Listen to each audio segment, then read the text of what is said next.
My name is Eduardo Garcia. I'm a professional chef, avid hunter, fisherman, and wild foods forager. A few years ago, I nearly lost my life doing what I love.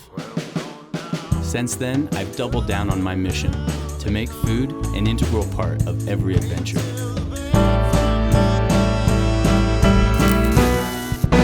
This is my hungry life.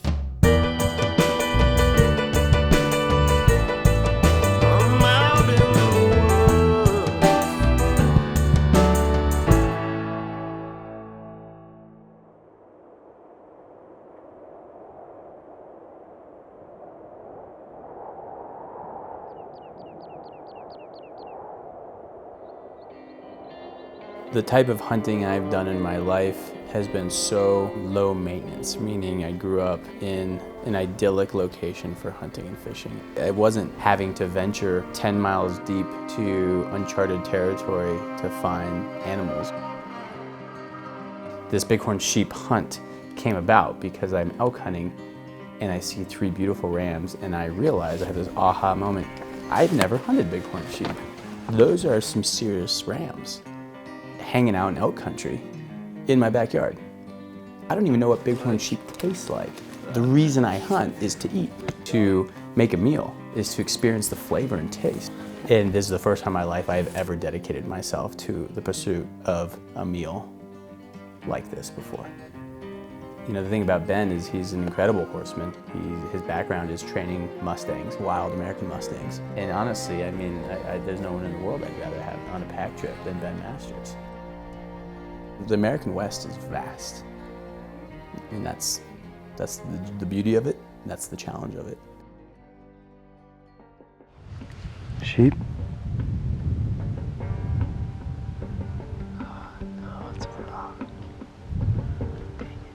They say it's the hardest hunt in the lower 48. I'll be hunting right on the Yellowstone National Park border, 30 miles from where I grew up in Montana.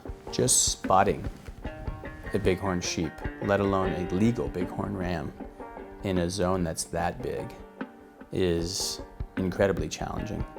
I know that there's a high chance that Ben and I will not see, let alone harvest, a legal ram on this hunt. Damn, dude.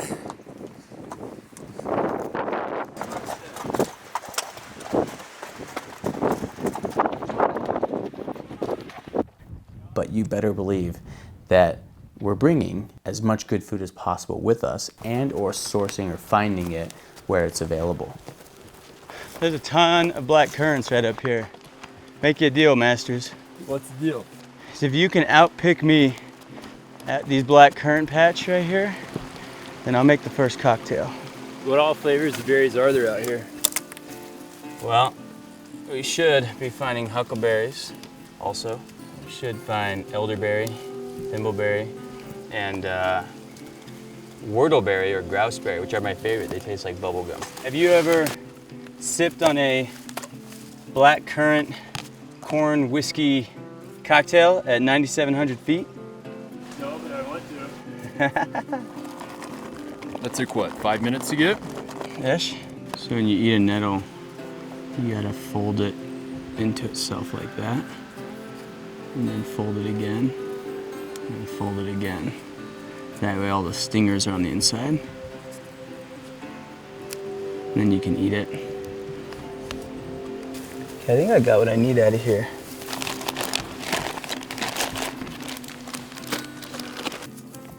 Clearly these guys need water. The horses. Yeah. We need water. Yeah. Let's go give them some water.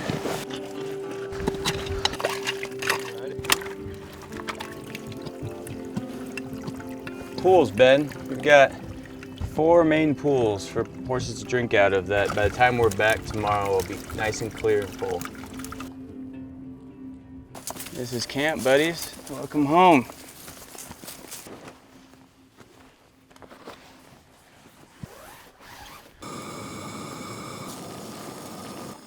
The pursuit of a trigger pull, for me, is not as strong as the process and the journey and the joy of just soaking in a moment Well, he's hanging out with a younger 3-year-old ram.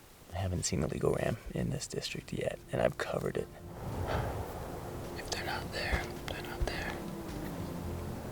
I'm hunting on all levels, which is I'm hunting for wild foraged foods, which include a bighorn sheep on this trip, but also included these berries that we pulled. Mint, blackcurrant, tea, spiked with some moonshine. That is really good. That's strong. Which also included stinging nettle, which went into a chimichurri. Which also included the garlic that came out of my garden, which I packed and brought up onto the mountain. And we brought some sweet potatoes from my garden, and we brought beautiful mule deer hindquarter from a really young 2-year-old mule deer, and took the time. So you put the meat on there. I'm gonna lay this in, put the coals on top, start searing the outside, and then through that sort of protecting layer to keep the dirt off of our grub. And this dirt is suffocating now, sort of the oven. And let's let it rip for 3 hours and then unearth it. Yeah, we could have been out hunting, but that's kind of the thing, is that putting an emphasis back into your food on a mountaintop. Okay. Look at that picture. Oh, man. Let's eat this. Let's eat it. Let's eat it.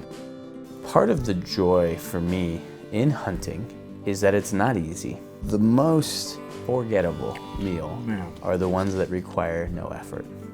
And I'll carry that with me next season when you know I'll be back on that mountain.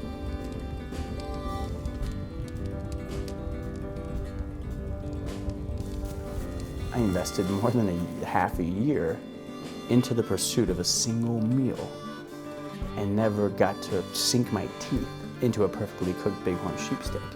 So many parts of the journey kind of reaffirmed, like, we were successfully surviving out in the woods.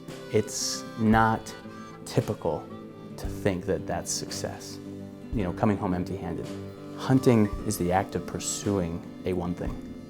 And when it comes to the pursuit of that one thing, I'd say we definitely succeeded in being hunters, in fulfilling that role of hunters. We didn't kill anything. But killing is different than hunting.